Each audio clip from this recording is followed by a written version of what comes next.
प्रशांत और मितेश के साथ हम बात करेंगे स्टॉक आइडियाज़ पे। आप बताइए मितेश, क्या स्पेसिफिक आइडियाज़ लेके आए? अब आप बताइए, टेक्सटाइल है या कोई और एमएनसी, आज के इस हफ्ते के लिए कौन से दो स्पेसिफिक स्टॉक्स हैं आपके पास?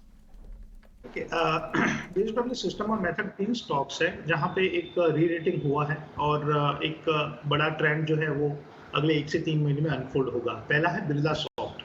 कहीं ना कहीं स्टॉक्स में 250 से लेके 300 के बीच में एक बहुत ही स्ट्रॉन्ग जो है बेस बना है and now the stock is poised for a very big upside. तो बिरला सॉफ्ट में एक बहुत ही बड़ा ट्रेंड गोइंग फॉरवर्ड अनफोल्ड होने वाला है। तो बिरला सॉफ्ट को 280 के स्टॉप लॉस से लिया जा सकता है। 400 रुपए का पहला टारगेट रहेगा, 420 रुपए का दूसरा टारगेट रहेगा। दूसरा स्टॉक है संवर्धना मदरसन सोनी। बहुत ही लंबे कंसोलिडेशन के बाद ये स्टॉक्स के अंदर भी एक बहुत ही पावरफुल ब्रेकआउट आया है और ये ब्रेकआउट सस्टेनेबल है बिकॉज ये ब्रेकआउट आया है मंथली और क्वार्टरली चार्ट के ऊपर। जनरली अजय जी बहुत कम स्टॉक होते हैं जो मंथली और क्वार्टरली दोनों टाइम फ्रेम के ऊपर क्वालिफाई होते हैं। संवर्धना मदरसन सोनी इज वन ऑफ देम। तो 76 के स्टॉप लॉस के साथ हमको ट्रेड लेना चाहिए for the target of 90 and 95। और जो तीसरा स्टॉक्स है वो है मुथूट फाइनेंस। मुथूट फाइनेंस में भी 900 से लेके 1100 के बीच में एक बहुत ही बड़ा कंसोलिडेशन देखने के लिए मिला। एवरी टाइम वीकली और मंथली चार्ट फ्रेम के ऊपर जब भी डिप्स आई वहां पे मार्केट पार्टिसिपेंट्स ने इसको बाय ऑन डिप्स की स्ट्रेटेजी से ही लिया है और लोअर बॉटम जो है वो बहुत अच्छी तरीके से डिफेंड हुआ है। तो मुथूट फाइनेंस करंट लेवल के ऊपर बाय किया जा सकता है। स्टॉप लॉस यहाँ पे रहेगा आपका 1050 का, पहला टारगेट रहेगा 1400 का, दूसरा टारगेट रहेगा 1550 का।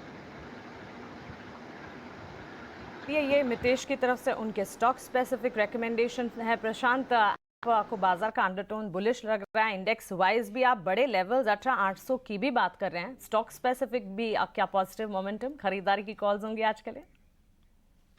उससे पहले एक क्विक अपडेट प्रियंका के साथ। प्रियंका, अगर आपको याद है तो बार बार मैंने एक्सबीएल पावर 73, 93, 85 हर लेवल पे रेकमेंड किया था कि आप इसको पोर्टफोलियो में ऐड कीजिए जब भी मार्केट वीक हो। तो उसका शायद आपको रिजल्ट लास्ट वीक दिख गया होगा, 143 हो गया।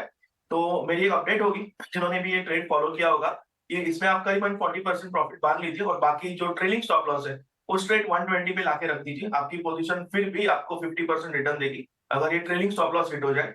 मेरे हिसाब से एक बहुत अच्छा पोजिशनल ट्रेड हुआ है और मुझे लग रहा है कि अब जहाँ पे मौके हैं तो फर्स्ट पिक मेरा होगा L&T फाइनेंस होल्डिंग्स। यहाँ पे मैं अगर L&T फाइनेंस होल्डिंग्स को देखूं तो एक अच्छी मूव के बाद जिसने 20 डे मूविंग एवरेज को टच भी नहीं किया है, एक डिसेंट डिप आई हुई है, करीबन हम 105 स्पॉट में आए।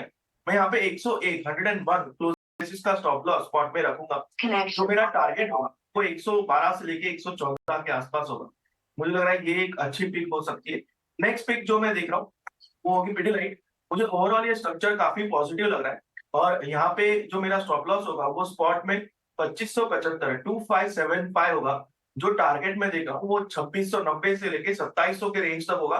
तो मुझे लग रहा है ये एक अच्छा ट्रेड होगा होल्ड करने के लिए। दोनों L&T फाइनेंस होल्डिंग और पिडिलाइट। L&T फाइनेंस होल्डिंग थोड़ा स्लो मूव होता है तो इसमें थोड़ा पेशेंस रखना होगा, बट ओवरऑल दोनों स्ट्रक्चर काफी पॉजिटिव।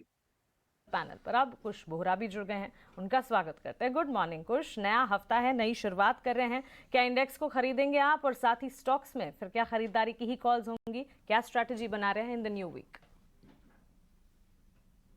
जी हाँ, वेरी गुड मॉर्निंग मानसी, आप सभी को, सारे दर्शकों को very good morning. You are right, let's start the day, the week on a very positive note. ये बाय ऑन डिप्स की बात हम कर रहे थे, अब डिप मिल गया है, तो जब डिप मिल गया तो उसी बाय ऑन डिप्स की हम वेट कर रहे थे, right? So let's buy on dips. हो सकता है कि आज जो हमें गैप अप मिल रहा है उसके चलते थोड़ा सा आपका जो रिस्क रिवॉर्ड रेशियो है शायद थोड़ा सा स्क्यू हो जाए। तो अगर आपको उसी थीम में कंटिन्यू रहते हुए बाय ऑन डिप्स के थोड़ा सा कहीं और आज के दिन डिप मिले तो बिल्कुल बाय करके चलना चाहिए। मेरे हिसाब से 18,500 18,450 के जो जोन्स हैं ये निफ्टी के लिए as a very strong resistance act करेंगे। if bank nifty is any indication then 20 day moving average respect होना चाहिए। so मेरे हिसाब से बाइंग करके चलनी चाहिए। 18,700 का मेरा टारगेट है, 18,500 का मेरा स्टॉप लॉस है on Nifty. Bank Nifty similar views, 44,400 का एक फर्स्ट टारगेट है, 43,800 का स्टॉप लॉस। तो बिल्कुल मेरे हिसाब से इंडिसेज में लोअर लेवल्स पे बाइंग करके चलनी चाहिए। देखिए इसका एक रीजन ये भी है कि एफआईआईस की बाइंग चल रही है, लेकिन जिस दिन पे एफआईआईस नहीं बाय कर रहे हैं DIIs are matching them at every step. तो लोअर लेवल्स पे सपोर्ट तो बिल्कुल इंडिसेस में। अब इसी के चलते स्टॉक स्पेसिफिक एक्शन देखें तो उसमें भी काफी अच्छा खासा ट्रैक्शन है। यहाँ पे 2 स्टॉक पिक्स है मेरे। पहला है चोलामंडलम फाइनेंस। स्टॉक एक पॉजिटिव बायस के साथ ट्रेड कर रहा था, थोड़ा सा कंसोलिडेशन था, लेकिन हमने पिछले हफ्ते towards the end of the week एक ब्रेकआउट आते हुए देखा। सो मेरे हिसाब से यहाँ पे 1080 एंड 1100 के 2 टारगेट्स के लिए बाय करें। 1055 ये स्टॉप लॉस रहेगा। दूसरा स्टॉक जो ज्यादातर डिस्कस नहीं होता है from the power space is NLC India. ये स्टॉक काफी अच्छे मोमेंटम में है। अगर मैं देखूं तो एंड ऑफ मार्च स्टार्टिंग अप्रैल से 70 रुपीज से जंप करते करते ये भी 100 तक आ चुका है। अच्छा खासा वॉल्यूम पिकअप है इसमें, मोमेंटम इंडिकेटर सेटअप भी पॉजिटिव है। तो एनएलसी इंडिया बाय कर सकते हैं 105 और 110 के टारगेट्स के लिए। 97 ये आपका स्टॉप लॉस रहेगा।